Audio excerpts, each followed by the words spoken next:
Good morning, everyone. This is Dr. Sharon, Senior Lecturer, Department of Prosthodontics. In the previous e-learning session, you have been discussed about uh, tooth preparation principles a little bit. Thus, it is a division, and we have been discussed in detail about preparation of cast metal crown. So we have gone through what are the indications, what are the contraindications, what is the advantage, what is the disadvantage, which finish line you have to give.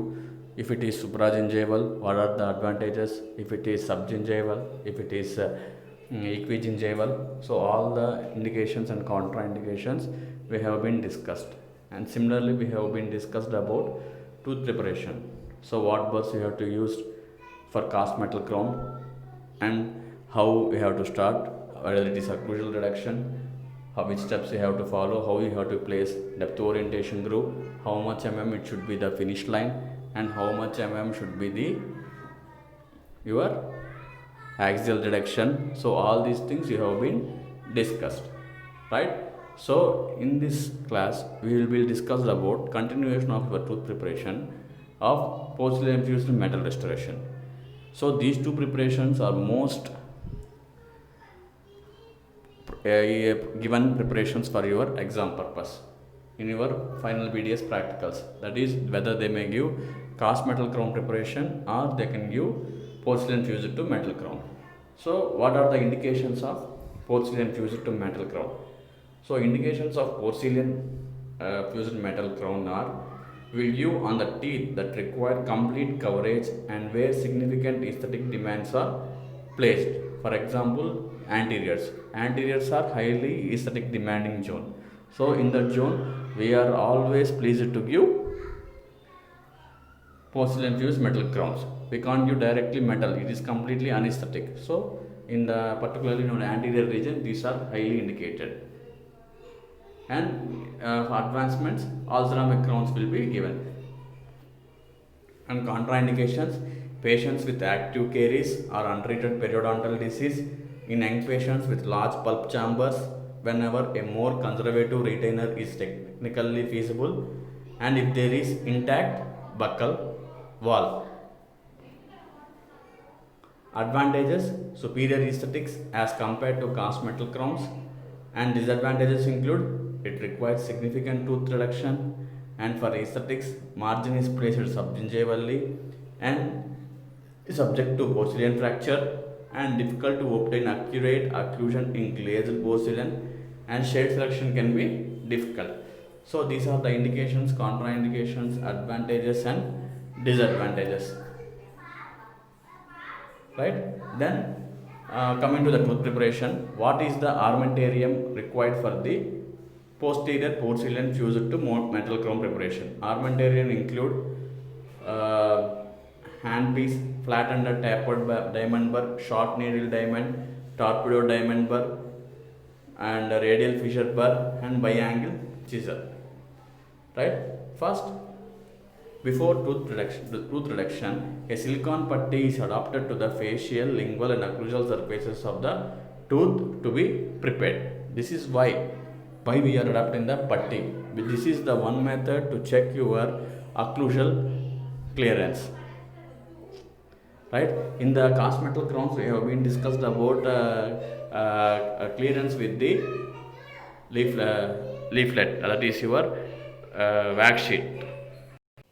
So for this purpose, a unprepared occlusal surfaces of both facial, lingual, and occlusal surfaces of the unprepared tooth is first taken with your putty. Next, after polymerization, silicone is cut half into facial-lingual midline of the tooth, and the more conventional facial index is fabricated by cutting along the facial cusps of the teeth. The occlusal portion is discarded, and gingival portion can be used as an index. Here you can see this in the line. So the facial has been cut off. Why this has been done? This has been done just for to check the clearance, right? In the facial side as well as in the occlusal side and everything. right? Now coming to the occlusal reduction. Here they are showing the occlusal reduction for the premolars, right? Maybe 5. So first, a round and tapered diamond burr is used to give the depth orientation grooves in the area of ceramic coverage. Reduction should be 1.5 to 2 mm. So first you have to remember how much occlusal reduction should be given. The occlusal reduction given is 1.5 to 2 mm. Whereas for the metal, cast metal chrome preparation, how much? That is nothing but 1 to 1.5 mm. That is your occlusal reduction, right? So it is done with the round and tapered burr. And depth orientation grooves for functional cusp bevel is provided on the lingual inclines of the maxillary lingual cusps and facial inclines of the mandibular facial cusps. They provide a uniform bulk of restorative material, and the depth is 1.5 mm if covered by metal and 2 mm if veneered by porcelain. So a depth orientation grooves are placed on the lingual side, that is your lingual wall, as well as your labial wall. And like just you did your cast metal chrome preparation, your depth orientation grooves are given. It is if it is 1.5 mm for the metal, and if it should be for PFM, it is 2 mm, and depth orientation grooves are placed. Then coming to axial reduction, occlusal reduction is finished, then depth orientation grooves are finished. Then coming to your axial reduction. This axial reduction is, we cut 3 vertical grooves in the occlusal portion of the facial surface, and they are placed with the full diameter of the instrument fading out in the area where the facial surface is most curved. Okay, now you align the burr along the gingival component and place at least 2 more grooves near the line angles of the tooth. The tip of the diamond should be supragingival at this time. So first you prepare the supragingival margin. Then you can adjust the supragingival margin into either equigingival or subgingival. First of all, you have prepared your subgingival margin. It is very difficult to get the proper finish line. So start with your supragingival margin. So after placement of your depth orientation groove, you run the burr along all the surface of your depth orientation groove and get the equal finishing surface. Then you continue the preparation to the gingival component and get your supragingival margin. Then remove the facial surface with the flattened tapered diamond burr, right?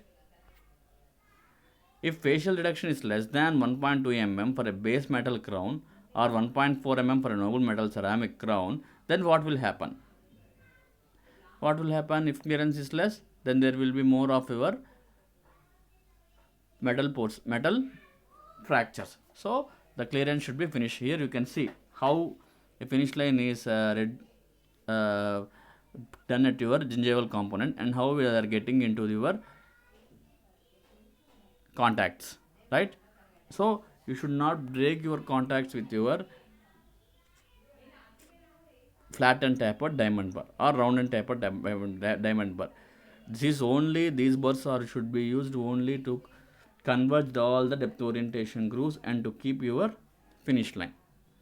That's it. Okay, you get up to your contact angle this side, that is both buccal side as well as your palatal side. And proximal axial reduction is begun with the short diamond burr, whereas for the anteriors we can use the long needle burrs.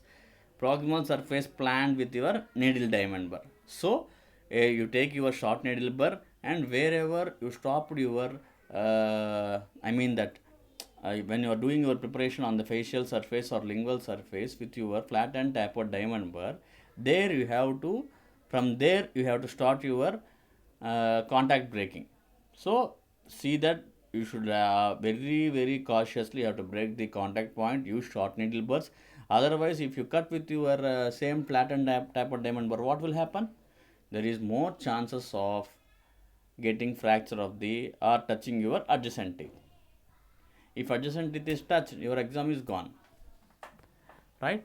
So you should be very cautious. You can see in the picture they have shown in the wing preparation, that is they have done facial, they have done what preparation? they have done with your flat and tapered diamond bur, whereas in the lingual side they have done with your short needle burrs. That is one type of your wing preparation, right? Then the lingual axial wall is reduced with the torpedo diamond burr, produce adequate reduction on the lingual and proximal wall to create a distinct chamfer finish line. I have discussed this. So at the lingual most extension of the proximal contact, the transition from a deeper facial reduction to the relative shallower lingual reduction results in a vertical wall or wing of the tooth structure. I have been explained how a wing is created. If you simply follow the basic thing, you will get the wing preparation. If the wing is not lingual to the proximal contact, what will happen? Besides conserving the tooth structure, the wings add the torque resistance to the preparation. Okay? Okay? So, what will happen? So, what will happen to your preparation? If the preparation is, you didn't get the adequate wing preparation, so what will happen?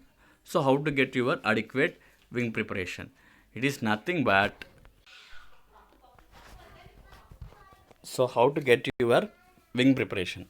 I already discussed how to get your wing preparation. Just on the facial side, you prepare your reduction with your flat tapered diamond burr. On the lingual side, you prepare with your chamfer burr. Don't go beyond your at least midline of your proximal side. You just, if you have any doubt, just prepare the flat and tapered diamond burr or your chamfer finish line preparation up to the midline of the your on the proximal side. Then as you know, the more amount of tooth will be cut with the which type of burr. It is whether it is your flat tapered diamond burr or with your torpedo diamond burr. It's direct that the more amount of tooth reduction will be done with your flat and tapered diamond burr, and less amount of tooth reduction will be done with your chamfer burr. So automatically a wing will be created. This is a simple one. How you get?